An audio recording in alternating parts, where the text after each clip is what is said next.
Njeriu duhet t'i zgjedh shokët dhe t'a zgjedh shoqërinë si i zgjedh diamantët në mesin e gurëve. Gurët janë shumët, por ata që kanë vlerë, gurët e çmuar janë shumë pak.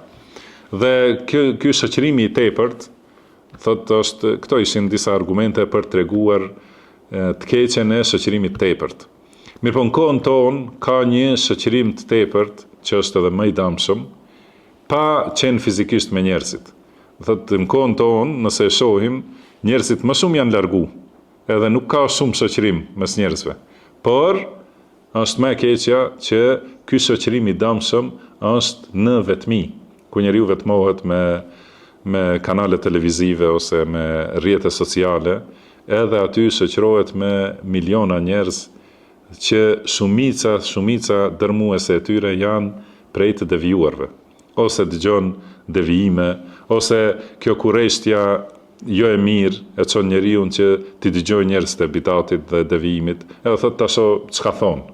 Edhe pastaj hyn ato dyshimet në zemër, edhe njeriu rri vetë në shtëpinë e tij, por nuk rri vetë për ta lexuar librin e Allahut, për ta mësuar fenë e Allahut, për ta përmirësuar veten me adhurim, me dhikr.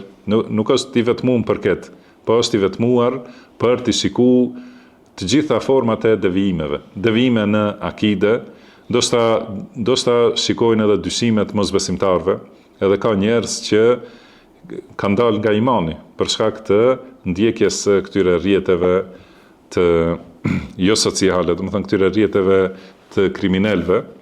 Dikush ka deviju nga suneti në bidat për shkak të ndjekjes këtyre kanaleve dhe këtyre devijimeve.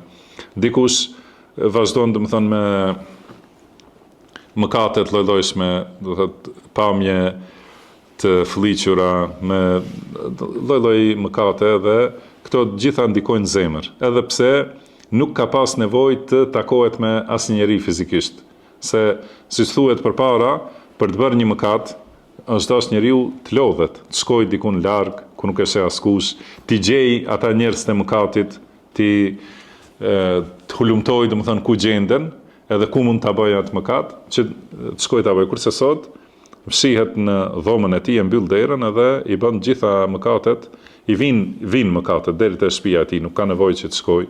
Ose përpara edhe për dëgjuar prej njerëzve të devijum, ka qenë më e vështirë. Nëse Allahu i ka dhënë dhunti dikujt që të ketë një rrethinë për njerëzve të sunetit, më thënë ai e ka pas shumë të vështirë që të largohet nga ky rreth dhe të shkojë te njerëz të bidatit edhe të dëgjojë devijimet e tyre.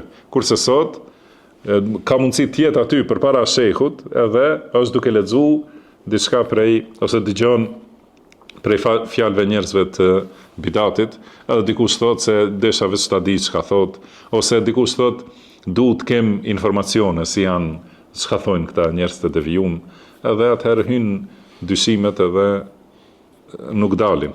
Edhe shumë njerëz kanë deviju nga rruga e drejtë për shkak të këtyre metodave. Kurse selefët kanë qenë ndryshe. Do thotë është përmendur te Abdullah ibn Mubarak ose Muhammed ibn Sirin, që ka ardhur një njeri prej njerëzve të bidatit, edhe ka thonë du ta them një fjalë, edhe ai ka thonë jo, as gjysmë fjale. Ka thonë du të lexoj një ajet. Ka thonë ose dil ti prej këtu ose dalun. Edhe atëherë është largu, ka thonë, i kanë thënë ata nxënës aty, kanë thënë ai deshti vetëm një ajet prej Kuranit, domethënë pse nuk e pranove ta lexoje një ajet.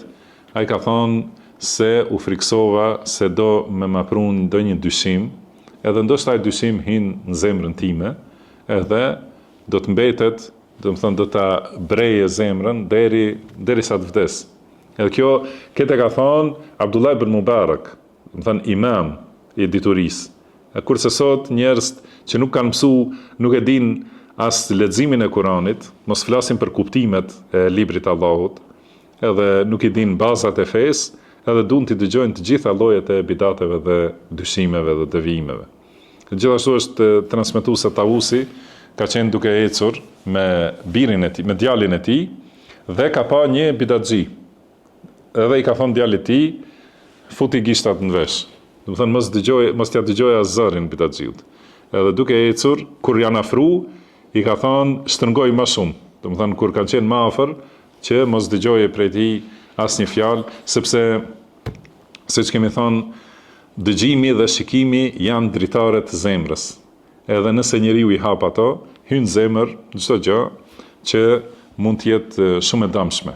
Për këtë shkak duhet patjetër t'i ketë këto dritare të mbrojtura me filtrat fuqishëm të diturisë dhe imanit, sunetit, edhe t'i mbyll kur shet diçka të dëmshme. Nëse vjen tymi, i mbyllim dritaret të shtëpi, mos hinje tymi brenda. Nëse është ajri i pastër, atëherë i hapim.